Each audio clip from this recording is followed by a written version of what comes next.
Hola, ¿qué tal? Para este video les quiero explicar algo, a ver si me siguen. Si me siguen van a entender lo que vamos a hacer.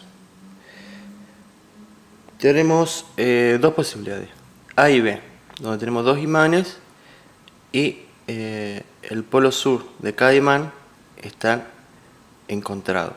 Nosotros se colocan cerca, estos polos se repelen porque son iguales. También por ahí le colocan el negativo al sur y al norte el positivo. En el caso B tenemos los mismos imanes, pero el polo norte de un imán está apuntando hacia el polo sur de otro imán. Estos polos se atraen, en el otro se repelen. ¿Cuál es la idea de lo que queremos hacer? Veamos esto. Supongamos que mantenemos un imán y al de arriba lo suplantamos por un imán que podamos controlar el campo magnético a voluntad, con un interruptor, ¿no es cierto? Si cerramos el interruptor, se activa el campo magnético y nos genera el polo norte de este lado y el sur de este lado.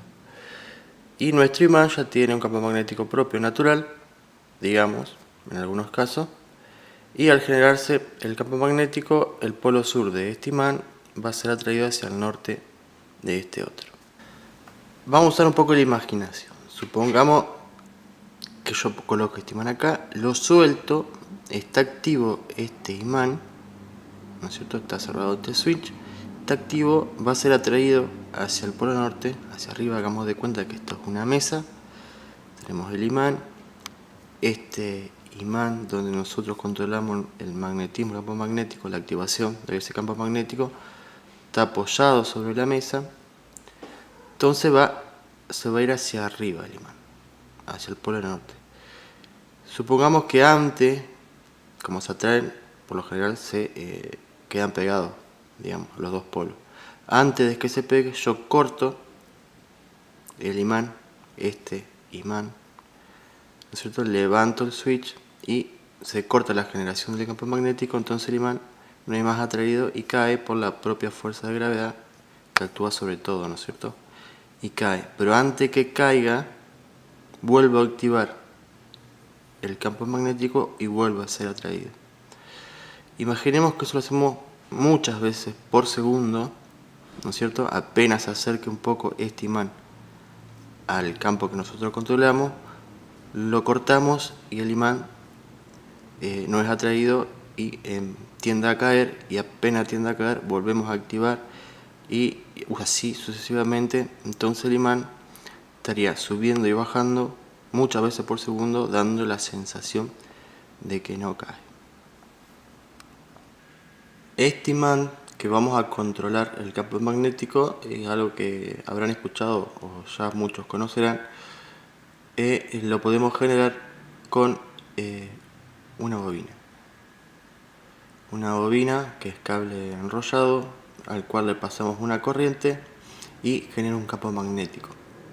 Dependiendo qué extremo de la bobina, del cable de la bobina conectemos al polo negativo o al positivo, va a generar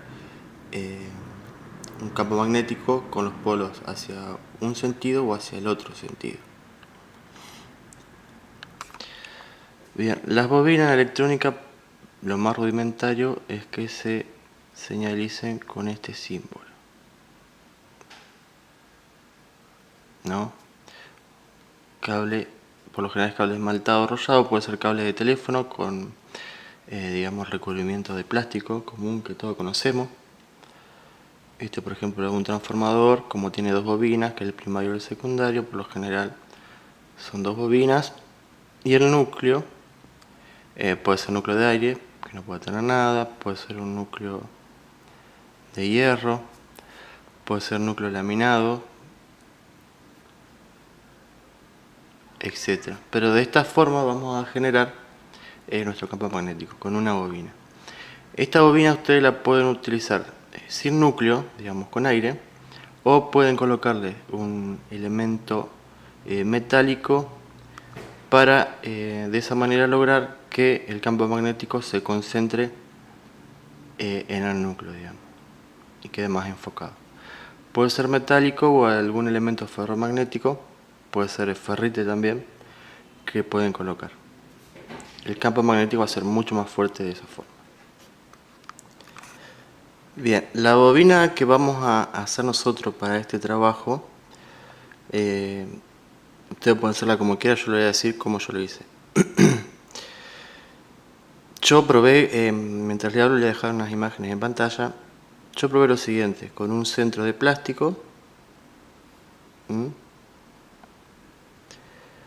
corté unos círculos en plástico redondo y se los fijé a ese centro de plástico, donde empecé a bobinar, ¿no es cierto? Supongamos que este es el extremo más hacia adentro de la bobina, y empecé a bobinar todo acá, todo acá, todo acá, se va engrosando, y este es el cable que queda por afuera, más al exterior de la bobina. Después de probar esto, probé con un centro de metal. La verdad que el campo de fuerza es mucho más fuerte, y después le coloqué uno de ferrite, que es un tubito justo del diámetro de 1 centímetro. Y le coloqué 2 tapitas de plástico y ahí empecé a bobinar. El cable es un cable esmaltado, pueden usar cualquiera de 0,75 a 1 milímetro.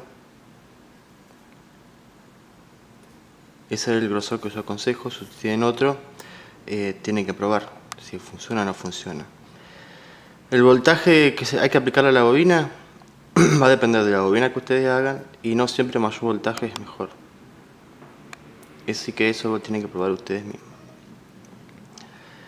La cantidad de vueltas yo le puse de 0,75, son entre 6 y 8 vueltas para una dimensión de no más de 3 centímetros por 3 centímetros. No se vaya más lejos de esto si es que más o menos quieren que coincida lo que yo hago con lo que ustedes más o menos vayan haciendo.